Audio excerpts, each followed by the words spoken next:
अस्सलाम वालेकुम स्टूडेंट्स। आज हम second application of Gauss's law को डिस्कस करेंगे जिसका नाम है electric field intensity due to an infinite sheet of charge. और इन्फिनिट शीट के नाम से आपको पता चल जाएगा कि ये ऐसी शीट है जो इन्फिनिट एक्सटेंट की है, यानी इसकी लेंथ और विड्थ जो है इन्फिनिट है। इसी वजह से हम इसको पेपर के ऊपर या बोर्ड के ऊपर ड्रॉ नहीं कर सकते। हम इसका एक छोटा सा फाइनाइट सा पोर्शन कंसिडर करेंगे और उसको यहाँ पेपर के ऊपर ड्रॉ कर लेंगे। और सपोज ये करेंगे कि हमने पॉजिटिव चार्जेस को यूनिफॉर्मली डिस्ट्रीब्यूट किया है on the surface of this sheet. अब चूंकि हम गॉसेस लॉ को अप्लाई करना चाह रहे हैं तो हम उन्हीं स्टेप्स को फॉलो करेंगे जो हमने पिछले लेक्चर्स में डिस्कस किए थे। यानी उनमें से पहला स्टेप ये होता था कि हम चार्ज डिस्ट्रीब्यूशन को डिफाइन करते थे। यहाँ पर चूंकि हमने सपोज ही ये किया है कि हम पॉजिटिव चार्ज को on the surface of the infinite sheet spray कर रहे हैं, तो यहाँ हमारी चार्ज डिस्ट्रीब्यूशन है सरफेस चार्ज डिस्ट्रीब्यूशन। और इसकी डेफिनेशन जब हम करते हैं तो इसकी डेफिनेशन होती है charge per unit area is called surface charge distribution, जिसकी रिप्रेजेंटेशन है सिग्मा से।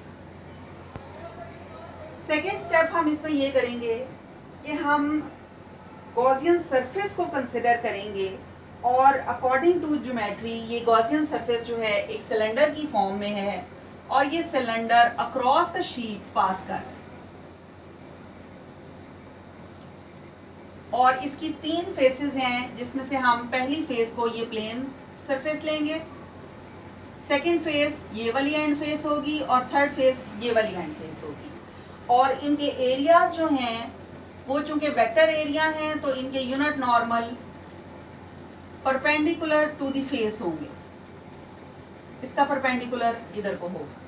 और चूंकि हमने पॉजिटिव चार्जेस को यहाँ कंसिडर किया है तो यहाँ पर इलेक्ट्रिक इंटेंसिटी या इलेक्ट्रिक फील्ड की जो डायरेक्शन है वो outward to the plane of paper होगी।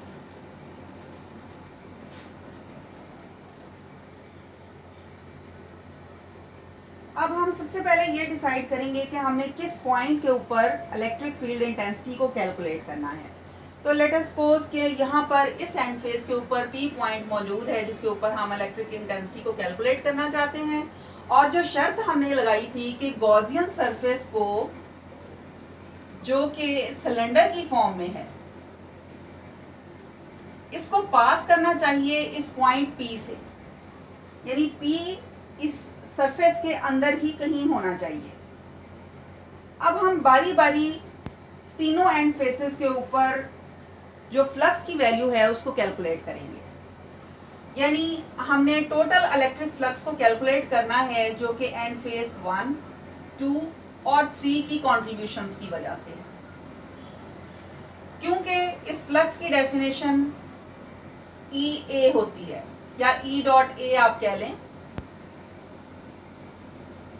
यहाँ पर चूंकि एरियाज डिफरेंट हैं इस वजह से हमने यहाँ पर E3 लिख लिया।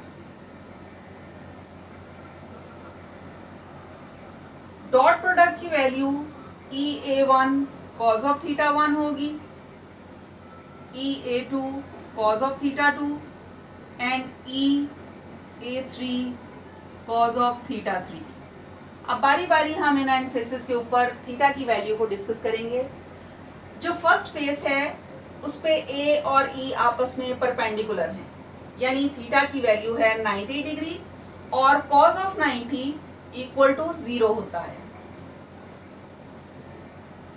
उसके बाद सेकेंड फेस जो है वहां पर A की वैल्यू जो है एरिया दोनों में सेम है और थीटा की वैल्यू है 0 डिग्री, क्योंकि A और E आपस में पैरेलल है।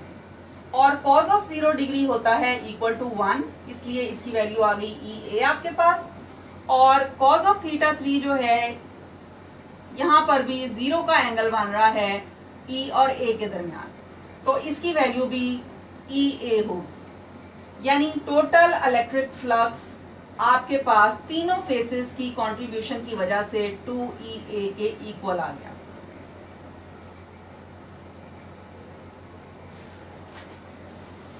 अब थर्ड स्टेप आपने परफॉर्म करना है जिसमें आप चार्ज की वैल्यू को कैलकुलेट करेंगे। क्योंकि हमने सिग्मा को डिफाइन किया था चार्ज पर यूनिट एरिया, तो इस इक्वेशन से हम जब Q को निकालेंगे तो ये आपके पास सिग्मा इंटू ए आ जाएगा। अब गॉसेस लॉ की डेफिनेशन को जब हम यूज करेंगे फोर्थ स्टेप में इलेक्ट्रिक इंटेंसिटी को कैलकुलेट करने के लिए, तो ये by definition epsilon not into total charge enclosed by the surface होगा।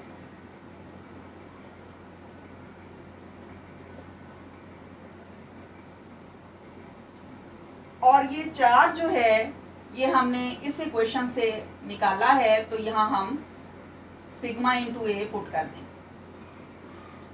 और जो हमने पीछे इक्वेशन इवेल्युएट की है उसमें हमने टोटल फ्लक्स की वैल्यू बाय डेफिनेशन निकाली है 2EA। अब एक इक्वेशन हमारे पास ये वाली है और एक इक्वेशन हमारे पास ये वाली है फ्लक्स की। हम दोनों को अगर कंपेयर कर देंगे तो 2EA हमारे पास इक्वल आ जाएगा 1/एप्सिलॉन नॉट सिग्मा इंटू ए। और चूंकि यहाँ हम इलेक्ट्रिक इंटेंसिटी की वैल्यू निकालना चाहते हैं तो बाकी सारी वैल्यूज को हम दूसरी साइड पे ले जाएंगे, ये इधर आके डिवाइड हो जाएंगी 2 और ए और ए आपस में कैंसिल हो जाएगा और बाकी वैल्यू हमारे पास आ जाएगी सिग्मा ओवर 2 एप्सिलॉन नॉट। ये आ गई आपके पास magnitude of electric intensity at point P, यानी E की मैग्नीट्यूड एट P हमारे पास इक्वल है सिग्मा ओवर 2 एप्सिलॉन नॉट। लेकिन हमें ये भी पता है कि इलेक्ट्रिक इंटेंसिटी एक वेक्टर क्वांटिटी है, तो इसका कोई ना कोई इसकी डायरेक्शन भी होनी चाहिए, यानी हमें इसको वेक्टर के साइन के साथ शो करने के लिए ज़रूरत पड़ेगी एक यूनिट वेक्टर की, जो कि हमें बताएगा कि इसकी डायरेक्शन किधर को है। अब चूंकि P पॉइंट एंड फेस 2 के ऊपर लाई कर रहा है तो इसकी डायरेक्शन होगी along the normal to the face.